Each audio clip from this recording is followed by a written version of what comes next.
एक आदमी ने एक बहुत ही खूबसूरत लड़की से शादी की। शादी के बाद दोनों की ज़िंदगी बहुत प्यार से गुजर रही थी। वो उसे बहुत चाहता था और उसकी खूबसूरती की हमेशा तारीफ किया करता था। लेकिन कुछ महीनों के बाद लड़की चर्म रोग से ग्रसित हो गई और धीरे धीरे उसकी खूबसूरती जाने लगी। खुद को इस तरह देख उसके मन में डर समाने लगा कि यदि वो बदसूरत हो गई तो उसका पति उससे नफ़रत करने लगेगा और वो उसकी नफ़रत बर्दाश्त नहीं कर पाएगी।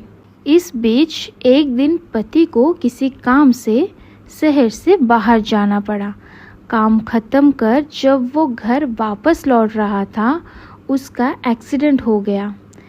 एक्सीडेंट में उसने अपनी दोनों आंखें खो दी, लेकिन इसके बावजूद भी उन दोनों की ज़िंदगी सामान्य तरीके से आगे बढ़ती रही। समय गुजरता रहा और अपनी चर्म रोग के कारण लड़की ने अपनी खूबसूरती पूरी तरह गंवा दी। वो बदसूरत हो गई, लेकिन अंधे पति को इस बारे में कुछ भी पता नहीं था। इसीलिए इसका उनके खुशहाल विवाहित जीवन पर कोई प्रभाव नहीं पड़ा। वो उसे उसी तरह प्यार करता रहा। एक दिन उस लड़की की मौत हो गई।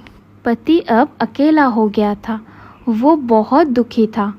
वो उस शहर को छोड़कर जाना चाहता था। उसने अंतिम संस्कार की सारी क्रियाविधि पूर्ण की और शहर छोड़कर जाने लगा। तभी एक आदमी ने पीछे से उसे पुकारा और पास आकर कहा, अब तुम बिना सहारे के अकेले कैसे चल पाओगे? इतनी साल तो तुम्हारी पत्नी तुम्हारी मदद किया करती थी। पति ने जवाब दिया, दोस्त, मैं अंधा नहीं हूँ, मैं बस अंधे होने का नाटक कर रहा था। क्योंकि यदि मेरे पत्नी को पता चल जाता कि मैं उसकी बदसूरती देख सकता हूँ तो ये उसे उसकी रोग से ज़्यादा दर्द देता। इसीलिए मैंने इतने साल अंधे होने का दिखावा किया। वो बहुत अच्छी पत्नी थी, मैं बस उसे खुश रखना चाहता था।